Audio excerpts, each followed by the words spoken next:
2023 has come and almost gone in GTA 5 Online, and with just 2 days left, including today, I wanted to reflect on my top 5 things that we received, that we got. Top 5 things that we got in GTA 5 Online this year, as well as just talk about some things that we got that were kind of stinky. But for the most part, this is just about my top 5 things this year, and I'd love to know what your guys' is in the comment section down below. Do you agree with me? You should, because it's the only right choice.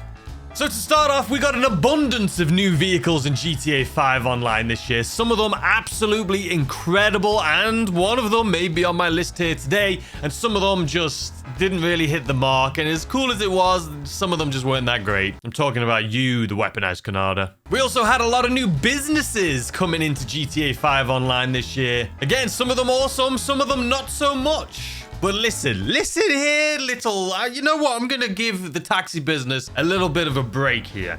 Because as far as fun, I was going to say like miles per gallon, fun per gallon. As far as fun per hour goes, I would say the taxi business has been very nice to me this year.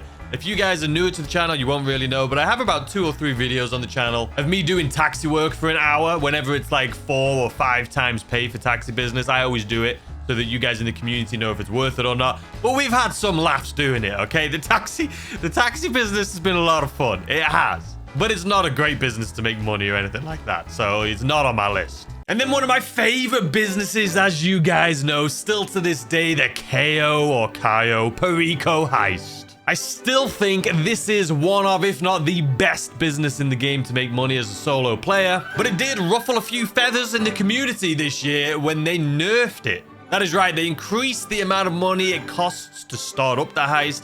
They also decreased the payout for the heist, as well as, I don't know if it was this year or not. I think it may have been last year. Or was it this year? Basically, they made it so the guards could see dead bodies. If you guys remember, it was always supposed to be that way, but when it was first released, the guards, if you killed someone and a guard walked past the dead body, it wouldn't trigger, but now it does. And if you've only just started playing, yeah, it used to be like that. But anyway, that ruffled a few feathers as well. Well, ladies and gentlemen, it's not all bad. I have actually chosen 5 things here today that you may not have remembered was released this year. You may take for granted. You may be like, you know what? You're right. This thing is incredible. I use it all the time. I can't believe that it came this year. This is something great that came in 2023.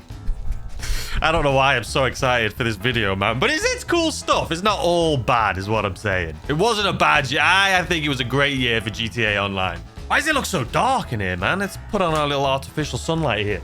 Anyway, let's jump into my top 5 favorite things that we got in GTA 5 Online in 2023. All right, guys, starting off at number 5, we have the Eclipse Boulevard Garage. That is right, the 50 car garage.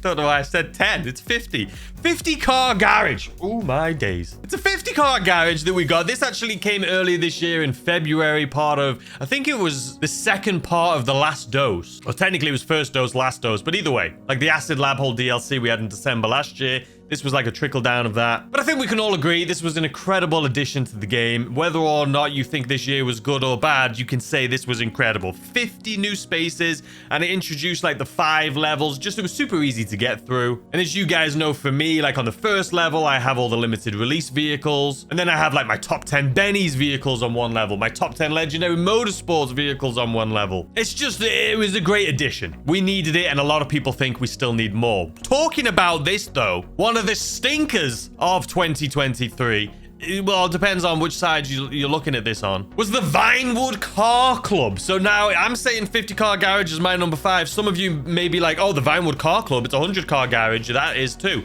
Okay, I don't have that. That's on console for GTA Plus. But that also was very controversial this year. The whole adding a lot of things, but you have to pay for it with GTA Plus. That has ruffled some feathers too. But I would say the 50 car garage, solid. Vinewood Car Club, you love it or hate it. All right, moving on to my number 4 thing, ladies and gentlemen, in 2023. So like I say, we had a lot of great cars come this year. A lot of great vehicles, some of them not so great. We got the F-160 Raiju, whatever you want to call it. I personally never use it, so it's definitely not on my list, but you may love it. We had a ton of DLC vehicles. One of my favorites, but not my top one. Didn't make it to the top 5. But a special mention to the Maibatsu Monstrosity. Absolutely love that vehicle. But we did get a lot of them with the San Andreas Mercenaries DLC. But as you know, we did get a lot of them. But my favorite out of all the DLC vehicles we got this year, as far as looks, has to be the Grotti Maggio, the one we literally just got. I think that thing is beautiful. It drives incredible, but it's still not my favorite. If I jumped into the game and I had these two cars parked next to each other and I just needed to go out and grind some missions, or I needed to like drive from warehouse to warehouse to have them source cargo for me, it would be this vehicle, the Percival Lacar, ladies and gentlemen. You know this thing holds a special place in my heart. I don't love electric cars. I wish this thing wasn't electric, but then again, it probably helps because this thing is rapid. It accelerates like a bloody rocket ship. It is nimble. It is fast in any weather. Right now in the snow, it is my #1 snow vehicle. When it's not in the snow, the traction is exactly the same. You can go off-roading in it. It is an incredibly nimble car, and it's fun for just driving around, and it's stuck to the road.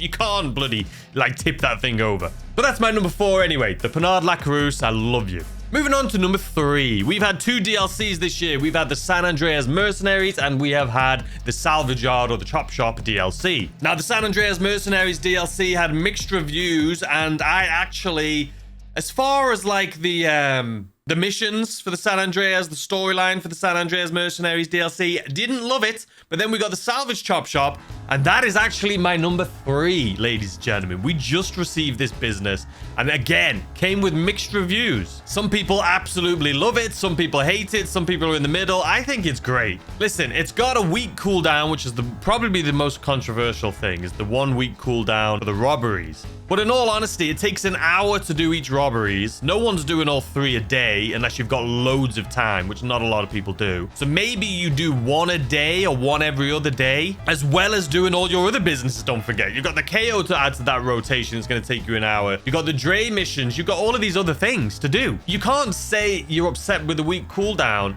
unless you're like, the Salvage Yard is my favorite business. I want to do it 3 a day. No, it's just unrealistic. You're not going to do 3 a day. You're just not. No one has 3 hours a day just to do the Salvage Yard when you don't even love the Salvage Yard anyway.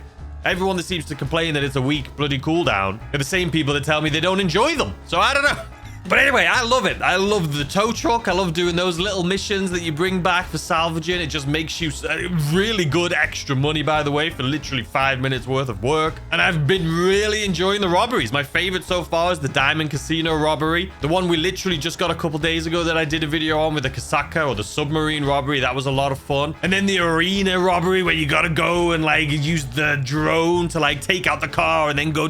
They're a lot of fun, man. And you make good money. And we know that we're going to have the option to buy these vehicles soon. It is coming. It's a confirmed thing. So instead of salvaging them or selling them to Yusuf, we will have the option to have them, keep them for ourselves. And then on top of that, which I can't technically say because this isn't going to come out until 2024, but is the new Clucking Bell heist, the new Clucking Bell raid. We already kind of know what the story is with that. We've seen the cutscenes for it. I have videos on it on my channel if you want to go look back like last week. They are spoilers though, so if you don't want to see spoilers, look away. Don't watch it. But it looks like it's going to be a lot of fun, and that comes with the Chop Shop DLC. So the Chop Shop, the Salvage Yard, big fan in my #3 spot. I've been enjoying it so far. All right, in my #2 spot, ladies and gentlemen, comes in the form of 2 new weapons we got this year.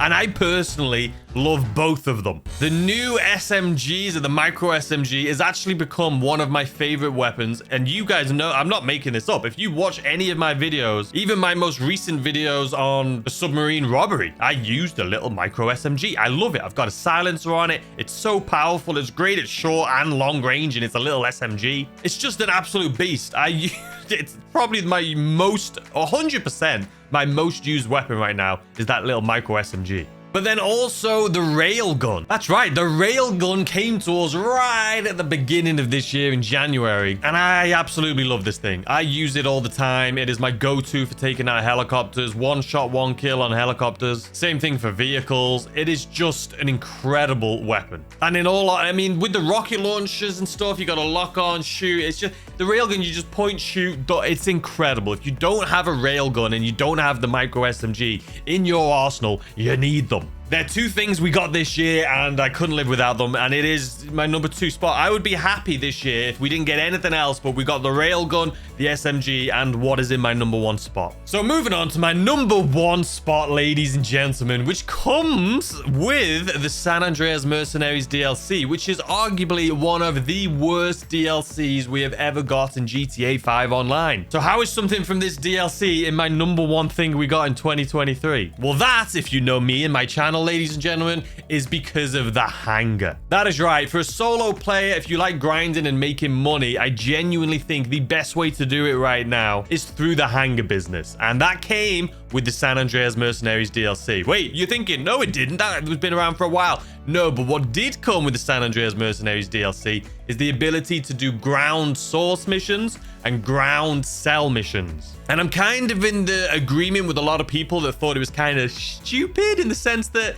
it's a hangar. It's supposed to be a fly-in business. You've got the special cargo warehouse to do ground missions. Why would you do the same thing with the... I kind of agree, but who cares? I'm not arguing. It's great. People weren't using it because the fly-in source and sell missions were too much of a pain in the butt. I don't know why they made them so difficult. Even in invite-only lobbies, they were too difficult. But with the new ground source and sell missions, it made it easier than ever to make money. It took anywhere from 2.5 to 3 minutes to source cargo via the ground missions. You could fill up a full like $5 million worth of cargo in like 4 hours. And it doesn't have cooldown. I mean, it does have a cooldown, but you don't need the cooldown. If you source one, and as soon as you come back, you source the one next. I have guides on it. I'm not going to teach you how to do the hangar right here, right now. But ladies and gentlemen, the hangar by far, my number 1 thing that I'm so grateful for in 2023 was the update, the San Andreas Mercenaries, that brought the option to sell and source ground things with the hangar. But that is my list, ladies and gentlemen. Let me know what you guys think in the comment section down below. Do you agree? Do you disagree? What is your top 5 things in GTA 5 Online, or that has been brought to us in GTA 5 Online in 2023? Maybe the taxi business is your number 1. Maybe you love doing taxi business. Who the bloody hell knows, man?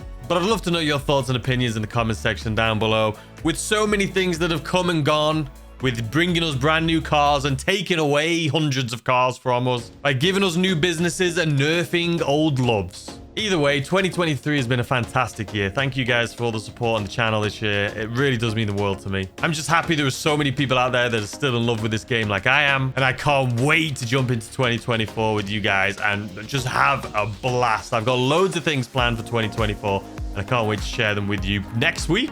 So I hope you have a fantastic weekend, and I'll see you guys, as always, tomorrow with a brand new video. Goodbye.